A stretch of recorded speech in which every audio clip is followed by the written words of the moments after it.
Hello and welcome to this episode of the Star Wars Universe Podcast. Today we are continuing our coverage of Star Wars Rebels Season 4, Episodes 5 and 6 with myself and Riki and Sarah Hayashi. All that and more after a commercial break we have no control over.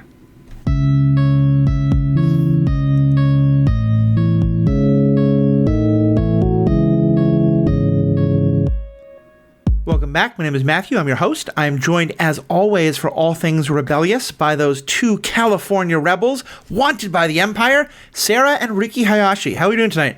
Good. Always. I'm always here for every Rebels episode. Welcome back. You know, schedules are hard. There's bombings to do. There's spy planes to I don't know. You know what I mean. It's good. Anyway, transmissions, all that stuff. For any NSA agents listening in, we are talking only about rebellion in the Star Wars universe. We are all good, upstanding. Yeah. Anyway, no, you're the only citizen here. Yeah. I was gonna say I'm the only American here, but not a choice. But anyway, moving along, we are citizens of the world. We have multiple continents and hemispheres represented here, all coming together for a love of rebellion in the Star Wars universe. Yeah, so we're talking about episodes 5 and 6, and I think the best thing is to do, let's just kind of jump right into them. We'll go over, as always, this is for people who both know these episodes and who haven't seen them before. So if you've been watching along with us, great. If you haven't watched it in a long time, or you've just never seen it, don't worry, we will give episode spoilers. We will give episode summaries, which will have spoilers. But just kind of starting off, what you guys overall thought of these two?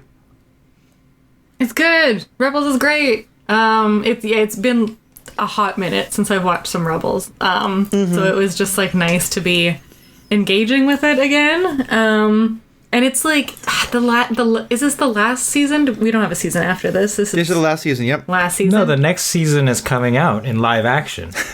There's actually been talk. I believe Rosario Dawson has said that it's basically Rebels season 5. That's awesome. The Ahsoka show. This is the last episode of animated Rebels content. Yes, yeah, the only thing we have access to right now. Exactly. But yeah, it's just like it's getting really good, and I think like we were talking earlier a little bit about how we're at that stage where even though we have distinct episodes, there's like this building through plotline that's been coming. So yeah, it's great. A+ super great. Yeah, these episodes, there are some people out there who might derisively call these filler episodes because it's kind of a transition. I prefer to call it a setup because you have to set up the final arc of the season, taking this rebel cell, from Yavin back to Lothal and setting up the final conflict with Grand Admiral Thrawn. Yeah, I think that's really true. And it is fair that the season has started with two-episode arcs. So 1 and 2 were an arc, 3 and 4 with an arc. This is our first kind of individual episode, and we're going to get, I think, the next 4 or 6 are all one-offs like this. But as you said, Riki, it's filler to me is, and I don't think filler is bad. I think sometimes it's nice just to have like a day in the life with our characters. But to me, a filler is if you removed it entirely from the season, the later episodes would all still make total sense. And here, it might make sense, but you'd miss so much. This is setting up both. It is moving the chess pieces on the board to get them in place for what later happens, but it's also setting up some really important emotional beats, that I think tells us more about our characters and tells us more about where we're going to wind up. Yeah, I agree with that. Woo! Emotional beats. Let's madness. Jeez, sorry. Let's do some episode summaries. So, starting with episode 5, The Occupation.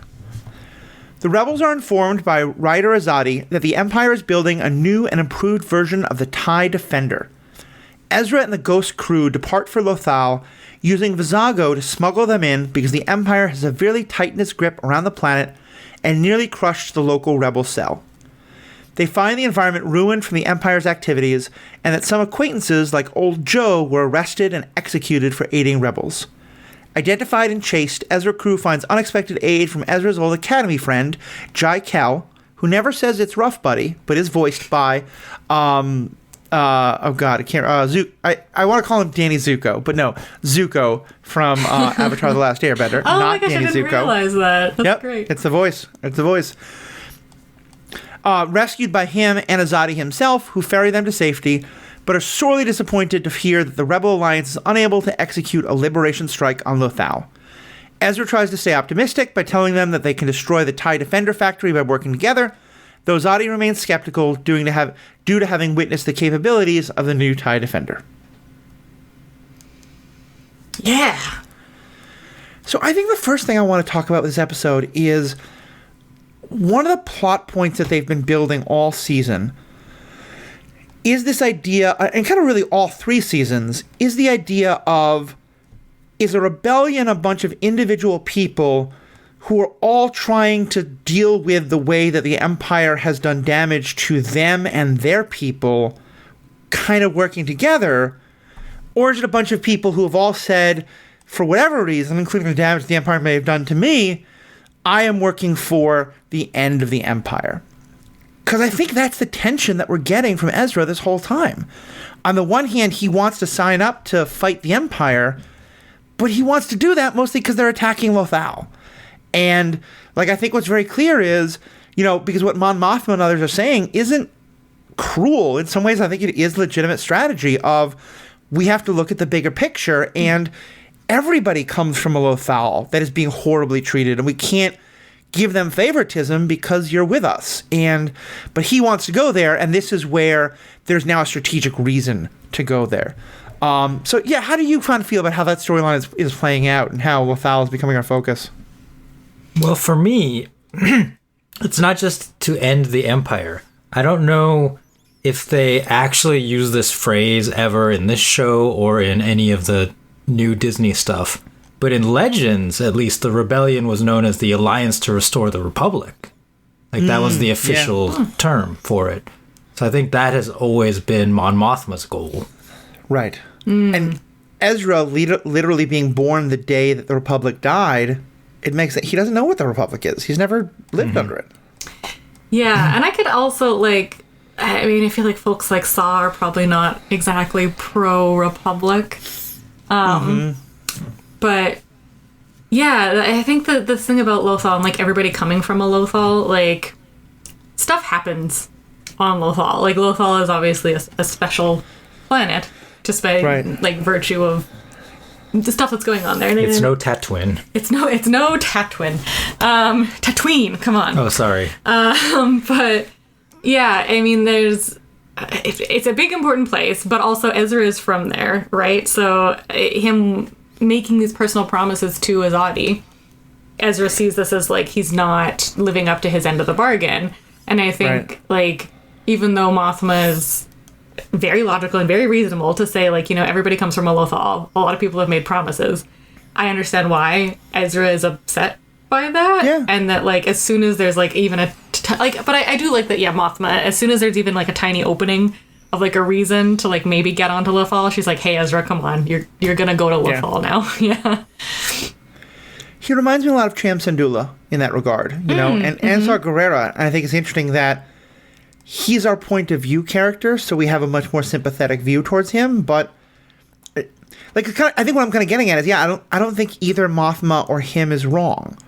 I think in terms of, I think the overall goal is to restore the Republic and the Empire, not to bring back this one specific planet. So I'm going to agree more with Mothma, but I see both sides. I understand why someone like him or Cham Syndulla even more is I don't care about the Republic. I don't care about this Empire.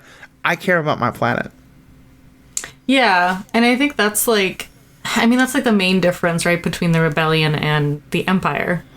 Among many others. But, the Empire has, a very fixed, very specific get in line or get force choked goal, right? Whereas I think the Rebellion, it's, a bunch of people moving towards not Empire, like you'd mentioned. And, what the end goal is, I think, is maybe still a little obfuscated, or, people have different ideas. This whole, I guess in the Legends canon, like you were saying, restoring the Republic, but I don't even know if that's, every rebel's goal, right? Whereas every member in the Empire is we're putting everybody into the Empire. in the big picture, you have to have some kind of goal of legitimacy Sure. for movements like this, right? Like, there's the classic comparison of freedom fighter or terrorist. And I think one of the lines is that freedom fighters have some form of legitimacy with the people that they say that they're fighting for, Sure. and are also trying to gain some legitimacy from, like, in on Earth, from, like, world governments, from other nations. Here, like, there's no other nations, but the rebellion is trying to gain legitimacy with the people who currently live in the Empire, and trying to point out that they should be a part of this because they are also being oppressed. Right. But, like, I mean, like, legitimacy, I guess, like, I don't know, maybe I'm just, like, way too far off base, but, like, I feel like the rebellion doesn't necessarily have a goal of, and then we will rule. It's just, like, the Empire won't rule. Maybe your planet could rule itself and be, like, self-governed. Maybe we could go back to being, like, a bunch of self-governed nations. We could talk about it. Coalitions. Who's to say? Like, I don't think there's a... like, set goal of uninstalling one regime to, like, install another? I mean, I think you're mostly right. I think Mon Mothma clearly has a goal. For sure. And there are some people who are concerned that how much is Mothma, like, and this is more stuff that comes out much more in the books. But Riki and I did a whole episode on a wonderful book called Bloodline, which one thing it was about was that once the Empire is defeated, this Rebel Alliance takes power, and people have very differing visions of what it should look like. And that's, the reason why a lot of times when there is a revolution and then there's a whole bunch of instability and sometimes even civil war, it's because, the people who all bounded together don't agree on what comes next. I mean, that happened in this country where we had the Confederacy of, not the Confederacy everyone knows, but there's the Confederacy of American States or something, and then there's some fighting, and then rebellions, and then we had eventually the Constitution and the United States of America.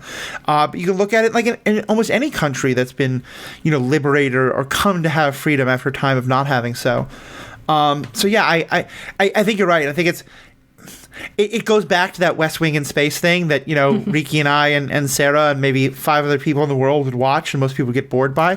I would not watch that, to be clear. That's fair. It's fair. You give me Mon Mothma and Cham Syndulla and Saul Gerrera and Ezra and 10 other people sitting around a table debating what the power structure is going to look like if they win. Like, I would watch that all day long. And 4 other people would join me and no one else would watch it. I would watch the Rex and Callus go off and have some little Ghost Phoenix adventures while everybody else is on the Lothal show. But yes, I see what you're saying. That would be definitely fun. Yeah. So I think that what Sarah is describing here is more of the Princess Leia point of view. So in one of the novels, we didn't cover it, but we both read it, Princess and the Scoundrel. Princess Leia is very much presented as a figure who believes in, like, people's rights to decide for themselves. Like, whether, after the Empire falls, like, whether they should join the New Republic or not. And I don't know that Mon Mothma's position on that is ever made clear, but she is so much more of a central unifying figure that she might make, like, overtures of, you get to decide. But I think she would be much more, not necessarily strong arm, but trying to convince people to join. Whereas Leia is much more of a, no, you get to decide for yourself. Well, it also makes sense because, Leia and Luke are pretty much the exact same age as I think they may actually be. No, I think they're like 2 or 3 days younger than Ezra is. They also didn't grow up with the Republic, I thought you were just going to, like, end that sentence of Luke and Leia are pretty much the same age. And it's like, Yeah. I mean, 2 minutes. A couple minutes, yeah. And here I will also say, I'm trying hard not to get, because I know Legends goes very deep into this, and there's a whole thing in the original Thrawn books about how there's a whole section of the Rebel Alliance that broke away because they were concerned that Mon Mothma was becoming a little too focused on her own power and stuff like that. So I want to separate those. But it's a whole area that we haven't really explored. I think it's absolutely legitimate because, she's the leader. She was a senator in the Old Republic Senate. Like, she was an Imperial senator as well, but she was a senator in the Old Republic. So she remembers that's what she aspires to, right? She wants to go back to that ideal. And I think the phrase ideal is really fitting there because I think, and again, I'm projecting from the real world, but I think with good reason, one of the things that happens is if you're part of a system and then that system gets attacked, all of a sudden, not only do you want to literally defend the system, but you become very defensive of the system. And I think there's a lot of people who'd be like, Dooku was kind of right. And the fact that like the Republic had a lot of problems. It had a lot of corruption. It had a lot of issues. Yeah. And yeah, someone like Mothma might be like, I don't want to hear that. Yeah, for sure. Let's get back to the actual episode, though, because this is kind of tertiary. This also reminds me that I really love how loyal they are to characters they introduce, however briefly. You know, like Ryder Azadi, this is like the third or fourth time we've seen him. Old Joe, way back, they go into a bar where it's like the one bar where they don't want to listen to the TV during Empire Day. And then the soldiers yell at them to turn it on, and then like it gets taken over, and then old Joe, the guy behind the bar, like, but I don't think we've seen him since then, have we? No, I think that was the last time. But he's very memorable. Like, it was as soon as they said like, oh, we're gonna go to old Joe's, it's like, yeah, oh, I remember who that is for sure. I didn't remember that until they walked into the bar. And I was just like, oh, I know exactly where we are now. Sure. And the bartender who now owns it, the Imperial, Baron Fallon Rudor, was also in the early episodes. I believe he's the one that they steal the TIE fighter from in like one of their early hijinks. Oh, yeah. neat. Who also was very much a play on the Red Baron, which I appreciate from German World War I fame. Yeah, it feels like we delved a lot into German stuff in this episode. I don't know. And of course, Vizago. Oh, sorry. No, go ahead. No, I was just saying, like, Vizago is another character that we get sprinkled in. Yeah. They mention Hondo. I know, we get a name check. Oh, so good. We get Hondo. We get wait, is it this episode or next one where we get the Loth Wolves for the first time? Loth Wolves is the next one. Okay, so hold on. They blend together, but yeah. Oh, but we do get the Puffer Pigs back again. Yes, Puffer Pigs are back. Very good. Yep. Yeah, so I agree that this show does do an excellent job of taking what at the time you might have thought of as a one-shot character, but because they are a part of this world of Lothal, that they revisit them because it's like, oh yeah, this person does live here, so like we can follow up on a little thing that happened with them. Yeah, but I feel like a big thing. A big thing. But I feel like it's also like, if you didn't remember who Joe was, like, I don't think that's vital to the episode to know that, like, because I mean, I think Ezra and Sabine mentioned in conversation, like, let's go to Joe's bar. Definitely won't be any Imperial soldiers there. Joe hates them, right? So it's like a nice little like tie up of like, we get a lot of Joe's character from that, and then the Baron saying like, oh yeah, he's been executed for rebellion. You're like, okay, well now I know exactly who this character is / was, even if you don't remember or like didn't watch the episodes that he was introduced. That's the perfect way to do an Easter egg, you know, where it pays off, but you don't miss anything. Yeah, totally. It's not like, oh, what was it? Is it glubshido? Is that the phrase? Glubshido. Yeah, or it's like if you don't know this, you're just completely lost, but everybody else is like going insane about it. Yeah. Yeah, so everybody has a favorite. And I can't believe that they executed Joe. It felt like a little bit of a throwaway line, and it didn't really hit me till like a second watch today. I was like, oh, he just said executed. And it's kind of shocking. Especially because I think it was a really effective way of showing how much has changed just from season 1 to season 4. Yes. Remember, in season 1, like, he twists the tail of those 2 Imperial soldiers. Like, they tell him, you have to have this playing, and he's kind of like, no. And then he only plays it when it turns out to be terrible for the Empire. And they're just like, oh, okay, well, you know, you're a citizen, we can't do anything to you. And now a couple years later, it's like, no, we can't do something to you. We can kill you. Yeah. Well, I think, and it's like, they even reference those earlier episodes with like their wanted posters, right? It's the photos of them in season 1. And they like make a sort of throwaway line reference to it too. But yeah, we've come a long way. Yeah. I think another fun connection in this episode, and this is just something that comes later, but in the chronology is happening now. We've talked before, but especially for as we're getting ready for Ahsoka, which can have Thrawn in it. We've talked about how the Thrawn novels, the first set of Thrawn novels written by Timothy Zahn in the Disney era, so not the original Heir to the Empire ones, but the more recent ones, are happening simultaneously to this show.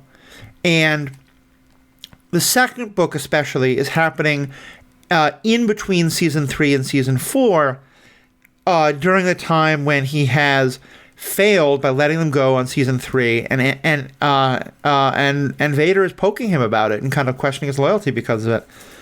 And in that book, and then even more so in the book after it, one thing that gets revealed, and this is a little bit Zahn trying to be like, look, no, he's my Glub Shido. He's my favorite character. You should. There's another term for like the villain character who we forget how villainous they are because they're just so great. It's like the poor little meow meow or something like that. I'm not familiar with this term, but I get what you're talking about. Like Loki is often be described like, yeah, he's genocidal, but he's so sexy, like, you know. And I think, but what they do establish with Thrawn is that he is very he basically, like, he knows that there's some secret project that Tarkin is running, that he is trying to get, that resources for his TIE Defender project are being diverted away from his TIE Defender project towards this secret project. And he comes to understand that it's the Death Star, and he's very against it. A little bit for ethical reasons, but much more just because he thinks that, like, sinking all of your resources into one big thing that can be destroyed instead of, like, 100 Star Destroyers or 10,000 TIE Defenders is just bad strategy. And so it's just, it doesn't directly, you don't need to have read that to understand this. It came later, but it's a really nice, knowing that we're getting to the TIE Defender project is really cool when you know how important that is to Thrawn and why. Yeah. I mean, yeah, I haven't read the books, but yeah, I mean, that makes sense, that, like, underpinning of it all. And it makes Thrawn's actions in the next episode make a little more sense in my mind. But yeah, the whole, like what you said about being against the Death Star for, like, logical reasons instead of ethical reasons, I guess. I think that makes a lot of sense. From what I've heard about the, like, later Thrawn books is that he kind of becomes, like, super powered Sherlock Holmes and is like, no, I'm secretly, like, a good guy or, like, lovable rogue instead of evil criminal mastermind, which, yeah, I don't know how I feel about that. Not great, but even the Thrawn on this show, I mean, later on in the season, he conducts some operations against civilian targets that show that he's truly villainous. So, well, he did last season too. He attacked civilians. Yeah, and in the next episode, the one we're about to talk about, like, he just sacrifices his own people for funsies, basically. Yeah. We'll talk more about Thrawn himself. We've done some episodes on Thrawn, and we'll probably bring him back. But yeah, I kind of think you just have to acknowledge that there's three different characters. There is original books Thrawn, who is just, I love the Empire. There's this Thrawn, who is still that, but is a little less, hand-rubbing evil. And then there's the more recent books Thrawn, where, yeah, there's a whole, like, the enemy of my enemy is my friend, and so I have to work for the Empire. The basic idea of it is that there's this existential threat to his people, and he thinks a disfractured, fighting with itself republic would not be as strong an ally in his fight against this other enemy as an Empire. And a lot of people therefore try to say, but he still works for the Empire. Yeah. I just gotta say that there's a fourth Thrawn, which is the fan ship Thrawn with Eli Vanto. Gotta acknowledge that. Who's Eli Vanto? He's like his subordinate, like his mentee. I see. Yeah. All right. It's in that way that, like, sometimes a straight guy will write all sorts of homoerotic tension without ever having any idea that he's doing so. Sure. But yeah, that's a whole other story, and yeah, that I think that is, those people are even more the, like, he's the poor little meow meow, and I love Thrawn, he can do no wrong. But gotcha. Yeah. Like, Anything else on this particular episode we wanted to talk about? I think the scene in Old Joe's is really interesting. Especially just like kind of Ezra wrestling with his emotions in that scene, right? Like they go in thinking it's going to be a big old like screw the Empire party, and it's like a full on like Imperial bar now. Where like the Imperial March is playing in like fun lo-fi form. But yeah, and then like finding like hearing that Joe's been executed, and Ezra can't really react to that, but obviously has a very big emotional reaction.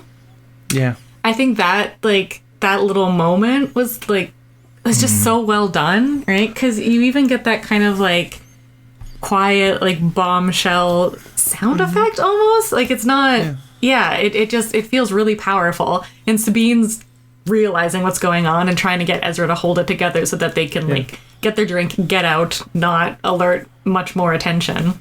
But yeah. I'm so glad you pointed that out, because I think that's another way of like, look how far we've come.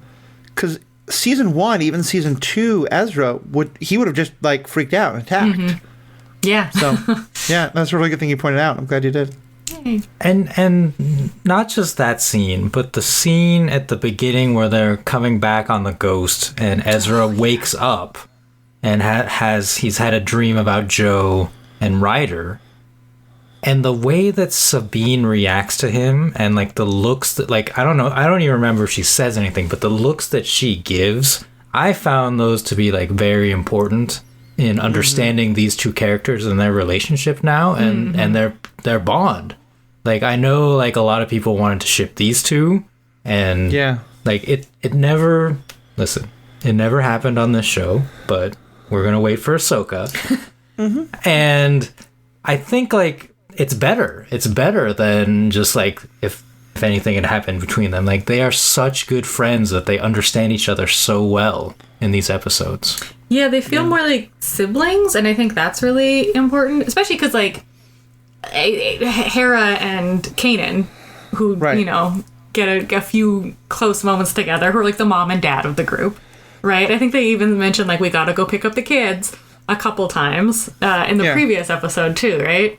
When Hera goes like full mom mode when Saw kidnaps them. But yeah, I think it's like having them, instead of being like weird 15-year-old kid crushing on the very cool artist girl, and it just being like a sort of sibling relationship is really important. And in the long-standing tradition of first being in love and then being brother and sister, that's Star Wars. Well, I mean, yes, there's that. But I was going to say, like, putting aside that part of it, I think this evolution makes total sense. Yeah. Like, you know, they first meet. I don't think it's that he's like deeply in love with her. I think he's a 15-year-old boy, and it's like, ooh, pretty girl. Yeah, and she's cool as all heck. Yeah. She's absolutely cool as all heck, and he's kind of full of himself and trying to prove himself, and so he wants to like, he's worried she's flirting with other people. But then, like, I mean, I have friends who I have incredibly platonic relationships with and kind of think of as like siblings who, yeah, I thought were really cute when we first met. And like, I still can acknowledge their attractiveness now, but I'm like, no, I'd never think of them that way. I didn't when we met, but our relationship didn't unfold that way.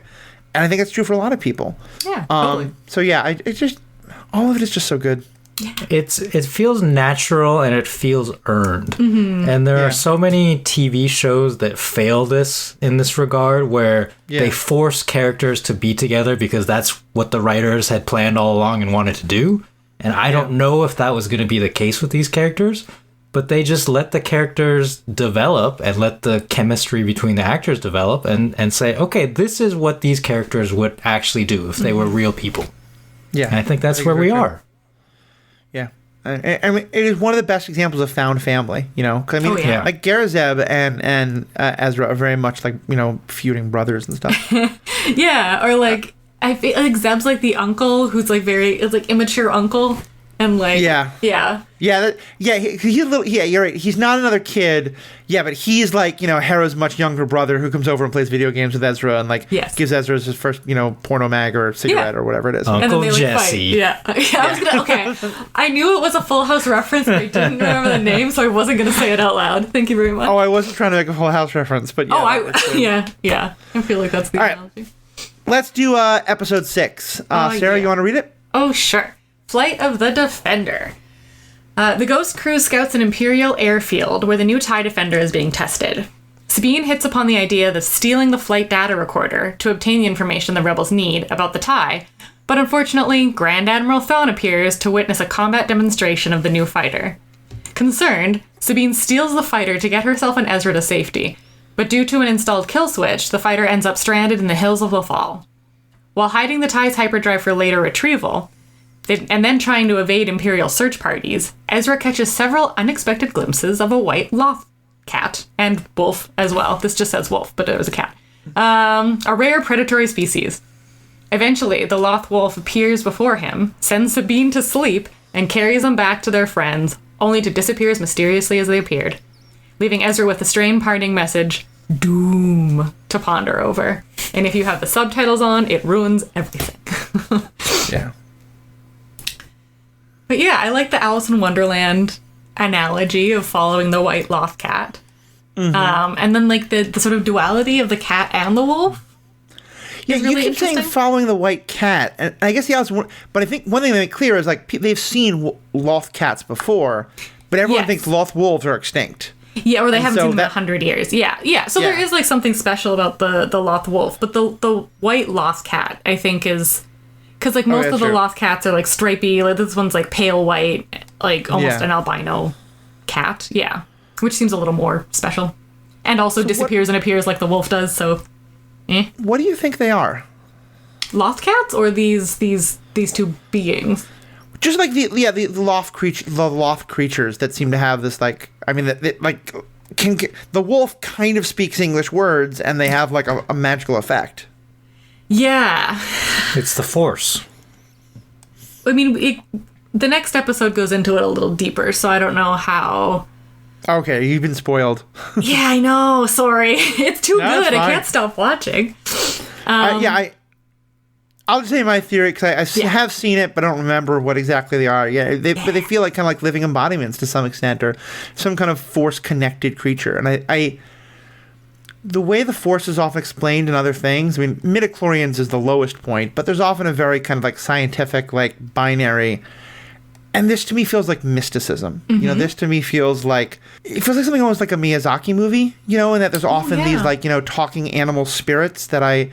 From the very little I know of Shinto and Riki, you can tell me what an idiot I sound like if I do, but like that's like, well, fair enough. Okay, so you may have no idea what I'm talking about, but in other also non-Western religious traditions, there's something like this. But yeah, the idea of like not like kind of like this in animal spirits or other kind of like animist ideas that can be that can reveal mysteries or things like that, and this very much feels like that in a way that we haven't really had with the Force in a long time, and I really appreciate it. Yeah, I think the Miyazaki tack is interesting, like especially like Princess Mononoke, right? I forget its name, but there's like the big old forest creature wolf. I was thinking more from like Native American traditions of like spirit animals, spirit guides, but yeah, like you said, like any sort of animal tradition based ideology. Yeah, it's. I like it a lot better than the like M count hard science of how the Force works, because like, dude, you use magic crystals to like channel light energy. That's as hippy dippy as it gets. Just like lean into it, we're all fine. You don't need the scientific reason for why this works. That makes sense. Yeah, but yeah, the sleep was weird. The wolf saying sleep was super strange because it's other than Doom, is the only English that it seems to speak ever. Right. So that bit I thought was a little odd. And even with Force users, I mean, I don't think we've ever... This is like Vampire the Masquerade level 1 dominate. Like, we've never seen this level of, like, speak a word and it has this, like, visceral physical effect on someone else. Have we? I don't think so. Like, maybe the Night Sisters had some sort of shenanigans similar to this, and they're another like sort of outre Force user group. Right. But yeah, I don't think so. It's funny, I hadn't made that connection, but you're right. That's like the Night Sisters are a kind of like mysticism magic that's very different than the Sith, but it's associated with the dark side. I like these as kind of like You know, they're not Jedi. They're not, you know, humans. They're much more mystical and kind of otherworldly. But yeah, they're associated with the Force, and so actually it's a really good connection. Yeah, and like, I don't, the whole like them both being white feels like they're coded for the light side, but I don't know. Maybe the Bendu would have some things to say about that, but yeah. Yeah. I would say that the Force should not make sense. Yeah. Yes. Like, fundamentally, like, trying to figure out, like, that's not how the Force works. Like, you can't figure it out. Yeah. And trying to explain it, like, in your story is just going to get you in trouble. Oh, yeah. Like, for writers. Like, it's trying to explain time travel in your movie, like, never do that. Like, just don't explain it. Don't explain, like, how it works. Just do it. And the audience will be better for it to not have it explained. Leave room for mystery. Yeah. Yeah. You know, I remember when I was very obsessed with I'm always very obsessed with Star Wars, but as a young kid, we hadn't had any movies yet. You know, this is when I was like, 14, 15. No, we didn't think we were ever going to get any movies. I didn't really pay attention to the Legends books or anything. But someone who I played D&D with told me he just gotten this book for the Star Wars role-playing game. And I was like, oh, that sounds kind of fun. And like knowing what I did about role-playing games at the time, I figured you were going to be like, like bounty hunters or, you weren't going to be Jedi because they were just way too powerful. And I was flipping through the book, and then I got to the page that was like Force Powers Explained. And I slammed the book shut and like pushed it away from me. And I was like, I don't want to read that. Like, I don't want to read like a game rules breakdown of how to use the Force. Sure. Yeah. I mean, I get it from like a mechanical perspective, right? But like, it's magic. It's space magic. The end. Like and I think maybe that's one of the reasons why I like Rebels so much is it is very like, I don't know. How does the Force work? It just does. And, like, there's not this deep, like, need to pin it down and, like, figure out the ins and outs and, like, all the sort of logical extremities of what the Force is. There's just, like, an acceptance of, like, it, it's magic, basically. Yep. It's, like, running through you. It's in every living thing. It connects us all. You can use it to make a magic sword and also maybe sometimes mind control people. Yeah. Cool. Yeah. I think that works. And it's kind of the not magic, but it's kind of the effectiveness of the character Kanan Jarrus on this show as the mentor is that he was a Padawan whose training was not completed, so he doesn't have all the answers. And oftentimes, like, he admits that. He's like, I don't know what this means. I don't know how this works. Which is very different from the very authoritative, like Yoda mentor, because like Yoda just knows everything. Yeah, I mean, like Yoda's been alive for forever. But also, I think that's okay. Here we go. We're like pinning down all the reasons why I love Rebels, but I think you've hit on it, right? Where like Kanan hasn't been fully indoctrinated into the Jedi, so he can like go off and do his own thing a little bit, and it is way less. We are the Jedi who know, like Samuel L. Jackson. Mace Windu, right? Of like, we are the arbiters of truth and good. We know everything. We can do no wrong. And there is more of just to like, I don't know, we're just like tapping into this magic and trying to bring love and kindness and like freedom to people the best we can. I'm going to get a little theological here, but it's all very connected. In The Last Jedi, Luke at one point has a line where he talks about how arrogant it was for the Jedi to think that they kind of were the only way to the Force. That line really resonated because that's one that gets used in a lot of religions, particularly the Abrahamic Western religions, but particularly for me as a Christian, because that's an accusation that's often like, that in some ways that was part of what Jesus was teaching, was that, look, people have experiences of God. You don't need to go to the temple. You don't need to go to a priest to experience God. And then yet, because people like power, and religion's a good way of power, all of history has been people saying, no, you have to go through us to get to God. You have to use and a lot of people like myself who are very on the kind of liberal progressive end of our religion, the stories make sense, but to me, all of it is metaphor. It is, there's a divine mystery of some God thing that I can never possibly put into words or understand. But I find metaphors helpful but that you really lose something when you forget that it's a metaphor and think that it's the truth. And so often we say that like there's a real power in someone who has experiences of the divine before they've learned the metaphors that they're supposed to learn to shape it. I think that's exactly it, is that I don't think Yoda knows everything there is to know about the Force. I think it's the Jedi have a very well constructed set of metaphors to explain the Force, and Yoda's very, very good at those. But Kanan Jarrus just experiences the Force outside of them. And I think it's not coincidence that he's becoming very popular, and that Cal Kestis, who is another lost Padawan from the Jedi Survivor video games, and Ezra and Luke. Luke didn't really learn all of those metaphors. He learned a bit of them, but yeah, I think it's a theme that we're getting again and again and again. And it's you're right, Rebels just is really diving into that. Yeah, totally. What does it say about these two episodes that we're spending an awful lot of time about the symbolism and the character development and the going off on these incredible tangents? We've said almost nothing about the actual plot of either episode. Well, that's why at the beginning I said, like, some people would call this filler. Because it's just like, we're now on Lothal, but it's like adventure of the week on Lothal. It's like, let's go find out about this TIE Defender. And then, like, hijinks ensue. Yeah. Right? But the show, like, as a whole is constructed so well that even though this is an adventure of the week, it adds so much to these characters. Right. And that's why I almost never like people describing things as filler. Like, every episode is still an opportunity to learn something about the characters and to fall in love with them more. Right. I think that there are definitely episodes on shows where I don't think the writers take that advantage. And I think that those are ones that I would... Like, I'll give you an example, and this is one that the writers, as far as I understand, have confirmed. I think Jessica Jones Season 1 on Netflix is some of the best television that I've ever seen.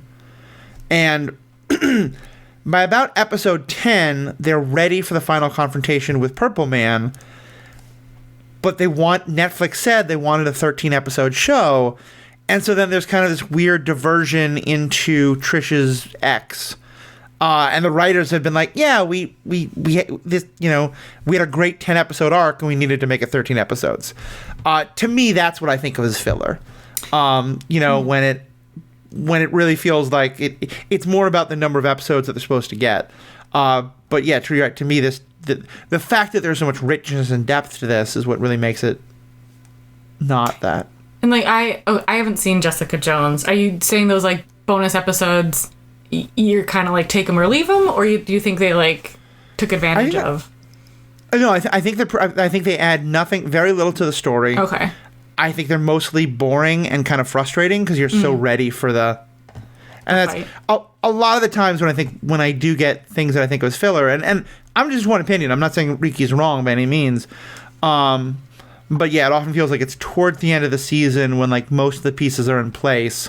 But we just need to stall a couple episodes till we can have our big confrontation. Yeah, I think Ted Lasso. Different, amazing show. Ted Lasso, I think, not this current season, but the season before, they had 2 episodes like that. There's the one where, like, the assistant coach goes on, like, a weird drunken bender, and I was kind of like, I could take or leave this. It's a little weird. Like, it's fun, but what the heck is happening? And then there was another one where they all go to Leslie's house for Christmas, and that one was, like, again, you could tell it was filler, but it felt, like, so sweet and so important for all the characters, and you got to see a lot more of, like, their inner lives, that I think it's doing sort of what because, like, yeah, the actual quote-unquote plot of these next, like, few episodes could be condensed down into one episode of just action. But I don't know, that's not fun. That's not as rewarding as, like, exploring the nuances of these characters.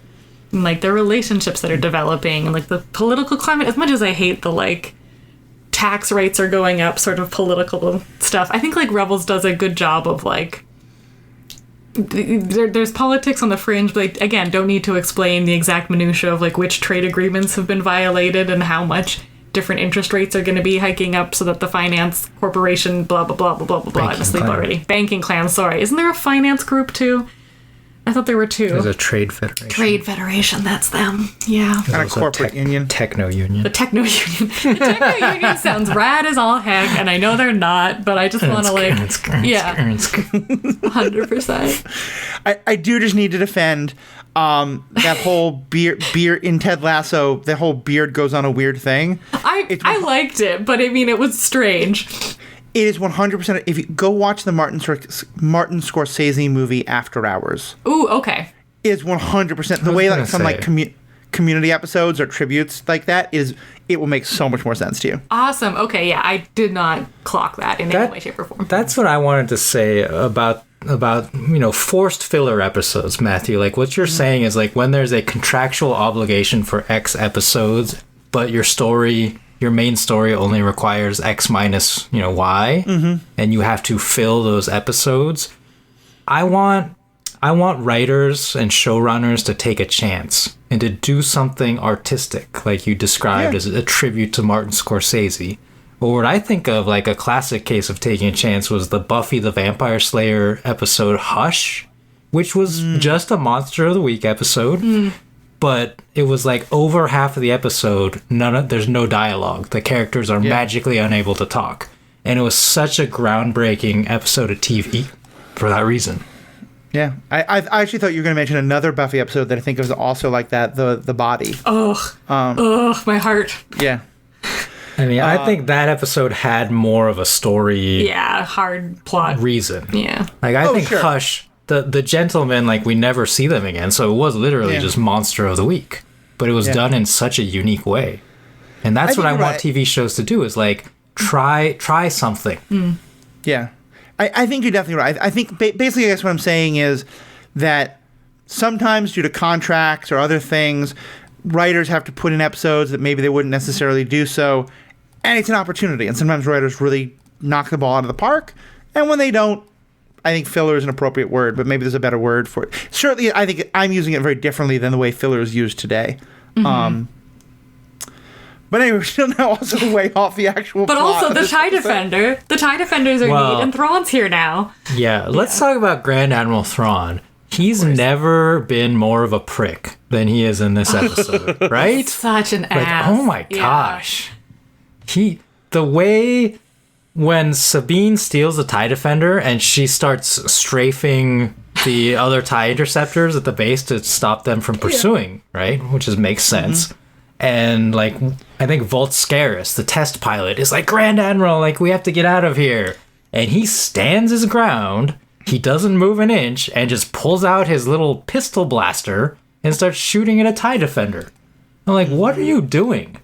Yeah. It is like the most egregious example of villain plot armor that I've ever seen. Yeah. Where it's just like, no, you should be dead. Yeah. And just the whole, like, letting, like, again, a plot necessary for the plot, right? But, like, the logical move when, I forget her name, who's the governor? Price? Is that her name? Price. Governor Price? Oh, pull it out. When she's like, we've got this kill switch, let's activate it immediately. The answer to that is yes. Let's do that and stop Sabine from flying around. They don't even know it's Sabine at the time. They think it's like just Ezra. But anyway, let's stop this TIE Defender from flying around in rebel hands. Good idea. But instead Thrawn's like, no, let's see how this plays out. Send some of our folks after him and let's, like, I was here to witness a test flight, so let's witness a test flight, baby. Yeah. I do love that moment, though, where he is, like, doing that thing where he has a lot of respect for the enemy in a way that, like, most Imperials completely just, oh, you're rebel scum, you're hopeless. He's like, no, these people are really good.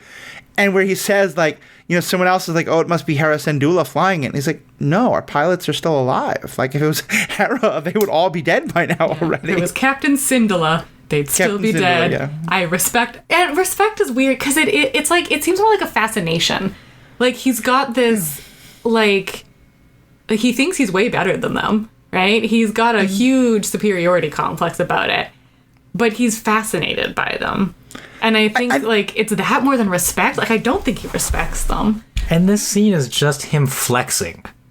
Yeah. It's him like, oh, no, I figured it out. The Mandalorian is on board. Right? Like, it's just him showing off to his subordinates. And that's why, that's why I say he's a prick, like, in this episode. He does feel very, yeah, because you're right. Like, a lot of the stuff that I think of as respect is more like when he wants to give, like, he respects Hera's, culture, and he gets mad at the soldier who doesn't and stuff like that. Because, this, I don't know. Given everything I just said before, I shouldn't be like, no, this isn't the real Thrawn. But yeah. But also, this is when he's at his most frustrated, Like. Sure. No, I know, but it's a thing that I love about him is that he's a total ass. Get family friendly. Sorry. It's okay. Total butthole. Is that good? Total jerk? Is jerk good? Okay. It's a total jerk in the way that, like, is very charming, right? Like, he's extremely charismatic. He's very intelligent. He's also just a jerk. And even when dealing with Hera's family, Calicori. Yeah, that's what it is. Mm-hmm. But other stuff, like all the art on the planet that Hera's from, which is named Ryloth. Thank you. Like all the art, they've just decimated the people of Ryloth. But he's like, not the artifacts. Like the artifacts could go into a museum and make me look cool in my office. Like it's a very colonizer mindset that I like that they're doing as a villain, right? It's much more interesting than just mustache twirling. There we go. I think they have him filling a very similar role as Callus did in early seasons. Like the name Callus alone tells you this guy is not like Mr. Lovable Huggy guy. But like, in one of the first episodes we meet him, one of his subordinates like just asks a question and he like kicks him off the ladder to his death, and we're like, we love this character. I think Thrawn fits a similar vein. That's fair, but the mutton chops though, man. But do you think with Agent Callus, do you think they had the whole thing planned out, or was that a development, like him and Zeb and understanding the bow rifle was actually like gifted to him by the person he defeated? Like that, I don't know whether that was planned or not, but they ended up writing it in a way that filled him out well. Yeah, it's not just a villain. Yeah, and allowed for this transition for him to become a rebel. Yeah, it's hard to say. On one hand, like casually killing your own people feels like it's a little too far for we're going to redeem him one day. But maybe that's the brilliance of it, is that they were willing to do that and be like, but look, we're still going to make you like totally ship him with one of our heroes. Hey, they ship him too. Yeah. Yeah. I mean, look, like we have a child murdering fascist who has killed millions of people, has been directly connected in the killing of billions of people, and he helps his son, and we all love him again. So, like, this is nothing if not like cheap redemption is possible. So, I mean, do we love Vader again? Is that what's happening? Oh, I was trying to figure out who we were talking about. I mean, the story tells us that he's fully redeemed and part of the Force again, and able to be a happy Force ghost at the end. I love a redemption arc, and to me, I would be the first. Like, to me, Zuko, again, I wanted to say Danny Zuko. Zuko from Avatar: The Last Airbender is a redemption arc. Oh yeah. Vader has a redemptive moment. He does not have a redemption arc. Yeah, no, I don't think Vader has a redemption arc either. Yeah. But yeah, it is Vader's. Oh gosh, because Clone Wars and Anakin. But Oh man, I'm not gonna get down a little Vader rabbit hole. But Callus, I think Callus is a classic case of what we were just talking about for the last episode of Ezra and Sabine, where like I could be wrong. I don't think they planned out the Zeb Callus romance that is very obvious and true, and no one can tell me otherwise. But because if you look, I remember us distinctly talking about the first introduction of Callus and being like, "Ooh, this guy! Like, I totally forgot that this is how they meet, because he is a grade A jerk." But that moment with Zeb on whatever planet that was, there's like an ice cave, I feel like changed things in him, and it was a very believable change, and then like a change that happened slowly, and then he became fulcrum and started working and like saw how gross the Empire was and how not gross the rebels were, Yeah. And it made it believable, right? I think much more so than if it were planned out like beat by beat from the very beginning. And I still say one of the most important scenes of the show was just him sitting in his room in silence by himself. Yeah. So haunting. And that added so much to that character. Especially because, little bit of spoilers for Bad Batch, skip ahead 30 seconds if you don't care, that scene is then perfectly mirrored with Crosshair sitting alone in his barracks in Bad Batch. So... All right, well, we've got about an hour. Any last comments either you wanted to make on either of these two episodes before we wrap up? Code names.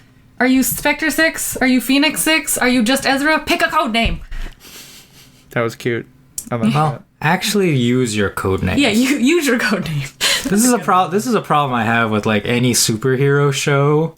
Like I was watching the final season of The Flash, and like out in the open in public, him and his wife are just like calling each other Mr. and Mrs. Allen. It's like someone could be listening to this.